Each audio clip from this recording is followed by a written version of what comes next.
but I thought I'll share with you what we do in the morning for our corporate. So here's a little gist on what I'm doing at the moment. So I'm using ceramic pots with beautiful succulents, which are homegrown from our beautiful garden. And so what we're going to do today is use them into these corporates.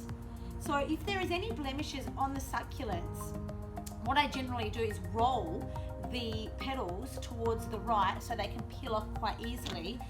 With my serrated knife, I will slice it on an angle to give the stem a very nice sharp angle, so then that can be placed beautifully into the arrangement. So by holding the succulent petals upright and with my thumb, I'm going to hold the petal, thumb down to the petal, so when I push, I'm pushing through to the oasis so that succulent can have a nice drink.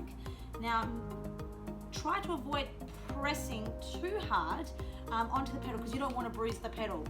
So the next step I'm going to do is use beautiful green shriek. Now this is a flower from the family of a carnation. Frilly, fluffy texture, just gorgeous. I love these. They are so long lasting. They can last up to 6-7 weeks if you cut them quite regularly. So what I'm going to do is put my succulents at the front, which I have, and then by using my green shriek, I'm going to create a line really low compact on the other side. So then it kind of gives it quite a different, gives interest, and also brings another texture into the design.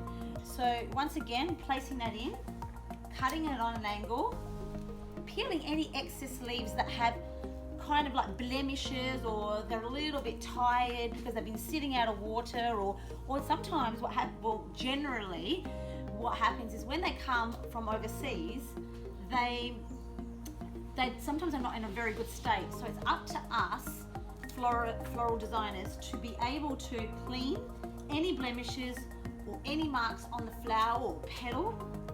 So once again, done that.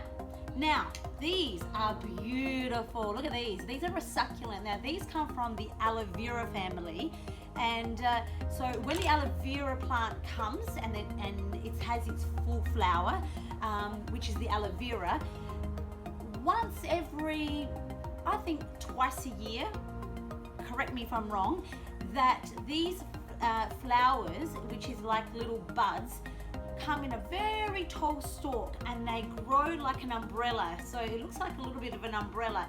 Now they're so beautiful to use. Now they're not flowered as yet. They're in their bud form at the moment, but when they flower, they look like, just give me a second, they look like this.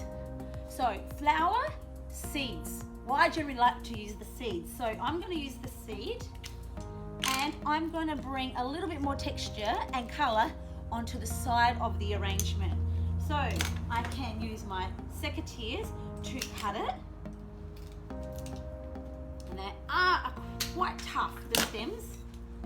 Using my serrated knife to cut it and placing it into the oasis. Once again, like you must have to be able to handle each flower, each stem, each foliage securely, so you don't bruise the flower and it's actually reaching in that oasis into water. So a lot of people, they might just put it in like this, but you've got to push it right to the neck of the flower or the neck of the foliage, in this case the aloe vera flower seeds, and again placing it in, and looks beautiful. Excellent. I've got one more to do on the other side. That's a little caption of today. I'm going to build these designs with some beautiful tropical flowers and get them out today to these gorgeous corporates of mine, and in the meantime maybe I can do a recap of something else. Okay, see you guys.